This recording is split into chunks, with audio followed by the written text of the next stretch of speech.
सारे दोस्तों, कैसे हैं आप लोग? अच्छे से तैयारी चल रहा होगा, है ना? तो अच्छे से तैयारी कीजिए और मन से मेहनत कीजिए और अपना गांव और समाज का नाम रोशन कीजिए। तो चलिए, आपको लेकर फिर से आए हैं सोशल साइंस का, ज्योग्राफी का, है ना, मोस्ट वीवी आई क्वेश्चन, जिसको कि पढ़कर आप बोर्ड एग्ज़ाम में 400 प्लस कर सकते हैं, है ना। तो देखिए, आपका सबसे पहला क्वेश्चन है, जलोढ़ मृदा के विस्तार वाले राज्य का नाम बताएं, इसमें कौन कौन सी फसल लगाई जा सकती है। कह रहा है कि जलोढ़ मिट्टी जो होते हैं, उस मिट्टी जो होते हैं हमारे कौन कौन से राज्य में सबसे ज़्यादा उसका विस्तार है, और ये फसल में, है ना, ये जो मिट्टी है इसमें कौन कौन से फसल उगाए जाते हैं। ठीक है, तो ये आपको जानना बहुत ही ज़रूरी है। अगर आप किसान हैं तो भी जानना ज़रूरी है, अगर स्टूडेंट हैं तो उसके लिए तो आप बोर्ड का एग्ज़ाम किससे सर पर चढ़ा हुआ है, अगर नहीं जानोगे तो नहीं लिख के आओगे, है ना। तो चलिए देखते हैं, जलोढ़ मृदा के विस्तार वाले राज्य हैं उत्तर प्रदेश, बिहार, पंजाब, गुजरात, राजस्थान, हरियाणा, पश्चिम बंगाल तथा असम। ये सब जितने राज्य हैं, ये सब में जलोढ़ मृदा का सबसे ज़्यादा विस्तार है। और इस मिट्टी में सबसे ज़्यादा उपजाऊ मिट्टी में कौन से फसल सबसे ज़्यादा होता है, तो समझना है, इसमें गन्ना, चावल, मक्का, दलहन जैसे फसलें उगाई जा सकती है। इसमें सबसे बेहतरीन जो होते हैं फसल गन्ना होते हैं, चावल होते हैं, मक्का होते हैं, दलहन होते हैं, और जैसे फसल आगे उगाई, यानी कि और भी कोई फसल इसमें उगा सकते हैं। तो आप देर ना कीजिए, इसका स्क्रीनशॉट लीजिए, है ना, और फिर हम आगे लाते हैं दूसरा क्वेश्चन। आपका क्वेश्चन स्क्रीन पर आ गया है ना। तो ये क्वेश्चन आपका कह रहा है कि समोच्च कृषि से आप क्या समझते हैं। समोच्च कृषि से आप क्या समझते हैं, पूछ रहा है क्वेश्चन कि ये जो समोच्च कृषि किया जाता है, उस कृषि से आप क्या समझते हैं, उसके बारे में आप क्या सोचते हैं, कैसा कृषि है वो, है ना। तो बस कुछ नहीं, है ना, सिंपल सी है, एकदम सेटिक क्वेश्चन। आपको छोटा सा है, जम कर लाएँ, बहुत सा इसको बहुत विस्तार से लिख कर आते हैं, नंबर उतना ही मिलते हैं। बस सेटिक लिखिए, एकदम थोड़ा लिखिए और नंबर एकदम बम्पर उठाइए। तो देखिए, बस पहाड़ी क्षेत्रों में, कौन सी क्षेत्रों में, पहाड़ी क्षेत्रों में। तो पहाड़ी क्षेत्रों में जो खेत होते हैं ना, वो कैसा होता है, सीढ़ी नुमा होता है या ढलानू होता है। कैसा होता है, सीढ़ी नुमा होता है या फिर ढलानू होता है। तो उसमें मृदा अपरदन को रोकने के लिए, है ना, उसको मिट्टी जो होते हैं, बारिश होते हैं तो ऊपर से नीचे चले आते हैं, है ना, मिट्टी जो हम लोग बोलते हैं उसको धोखर जाना।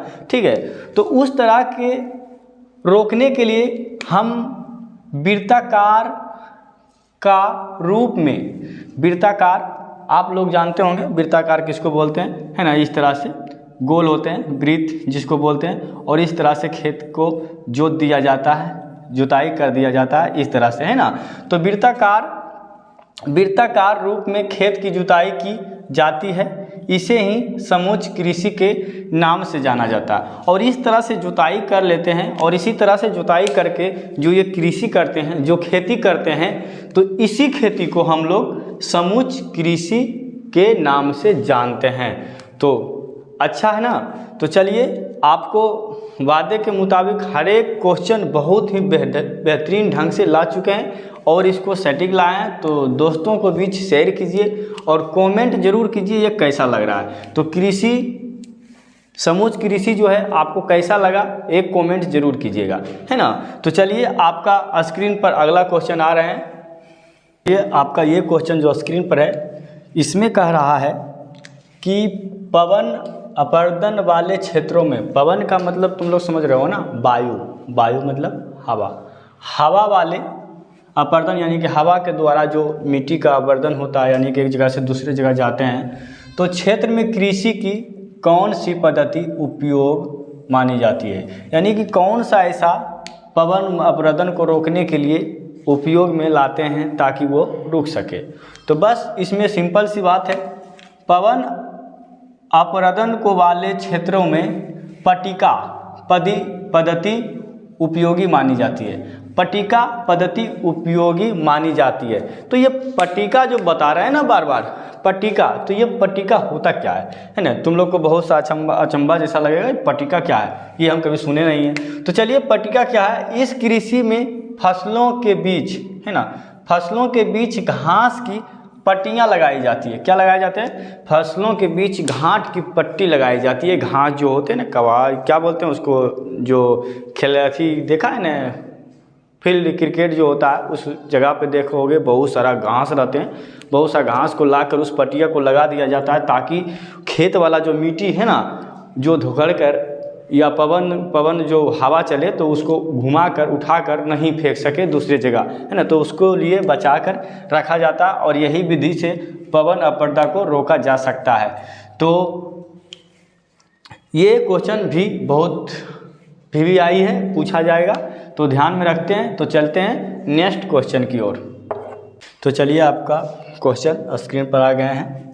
तो भारत के किन भागों में नदी डेल्टा का विकास हुआ? भारत के किन भागों में नदी डेल्टा का निर्माण का विकास हुआ? यहाँ की मृदा की विशेषता जो है क्या है, यानी कि भारत के किन भागों में नदी डेल्टा का निर्माण हुआ है और वहाँ की मिट्टी की विशेषता क्या है ना।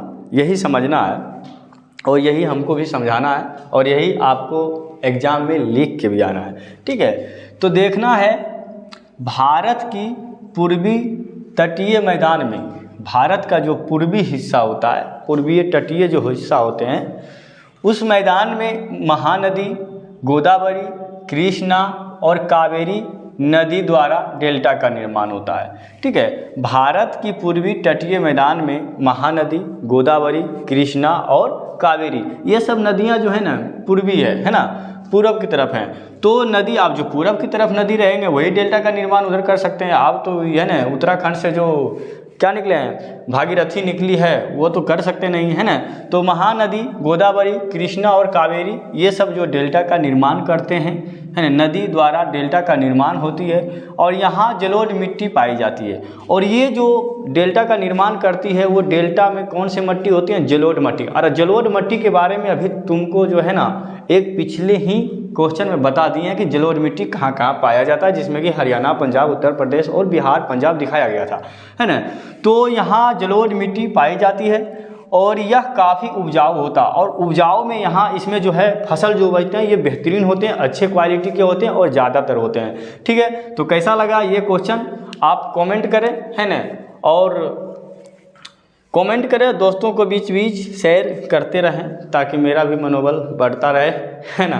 तो जी चेहरा पर हंसी देख रहे हो ना जी, तो ये हंसी को बरकरार रखने के लिए आपके एक अंगूठे यानी कि लाइक का ही कमाल है। तो चलते हैं, आपको नेक्स्ट क्वेश्चन की ओर ले जाते हैं, ठीक है।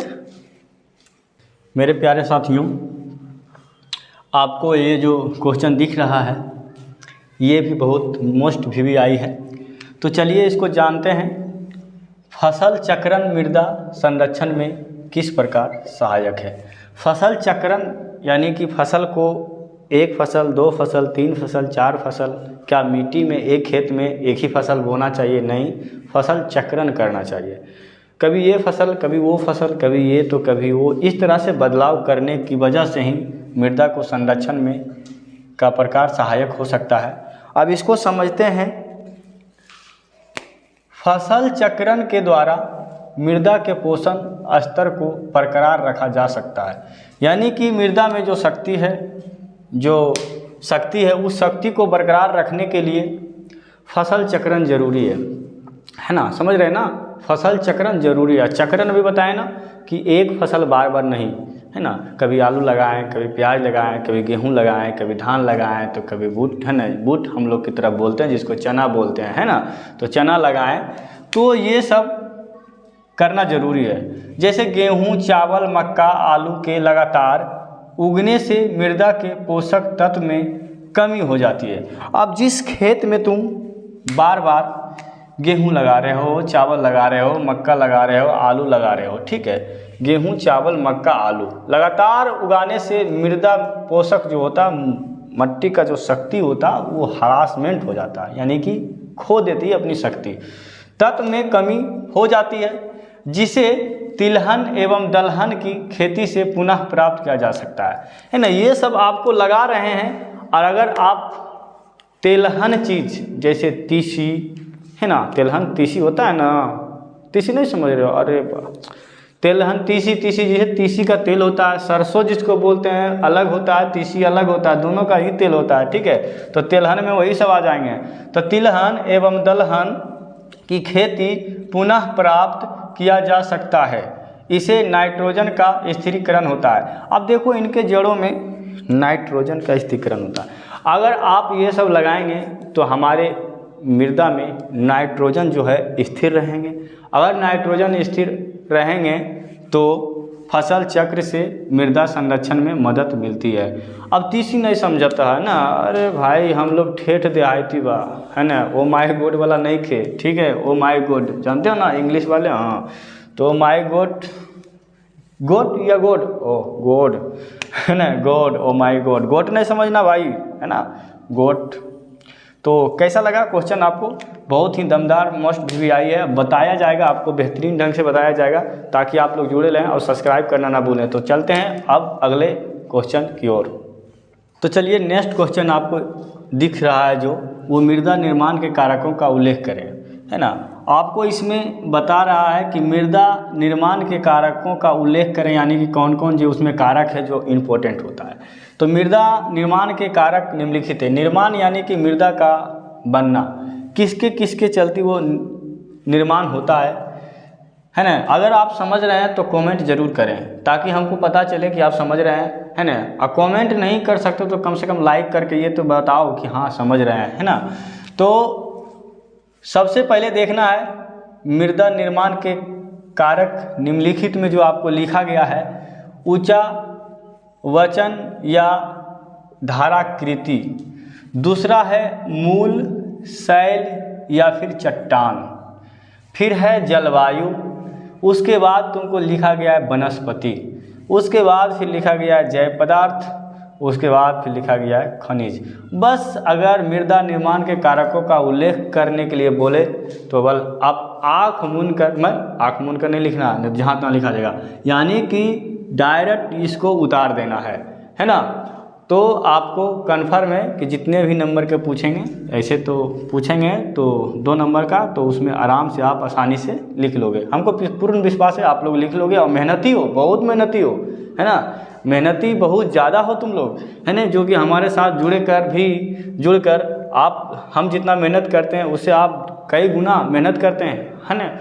तो चलिए आपको मेहनत का मैं सैल्यूट करता हूँ, और आप लोग जो है इसको आगे ज़्यादा से ज़्यादा समझने की प्रयास करें ताकि आपका जो भविष्य उज्जवल हो, है ना।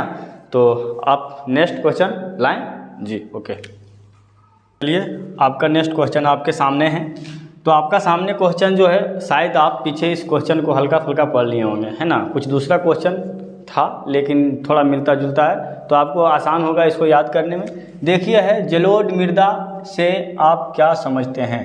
जलोढ़ मृदा जो है, आप उसके बारे में क्या सोचते हैं, उससे आप क्या समझते हैं, और इस मृदा में कौन कौन सी फसल उगाई जाती है। तो फसल का नाम मैंने अगले क्वेश्चन में बता दिया था, लेकिन यहाँ पर क्वेश्चन फिर से इस तरह का क्वेश्चन भी घुमा के पूछता है, इसीलिए आप लोगों को ये क्वेश्चन बताया जा रहा है। तो क्वेश्चन है कि डेल्टा जलोढ़ मृदा से आप क्या समझते हैं। तो नदियाँ द्वारा बहा कर लाए गए मृदा, यानी कि कोई भी नदी हो, अगर उस नदी में धारा बह रही है तो उस धारे के साथ साथ जो मिट्टी का कटाव होता है, छोटे छोटे कटाव होते हैं, और बहा कर लाते हैं जलोढ़ मृदा का, है ना।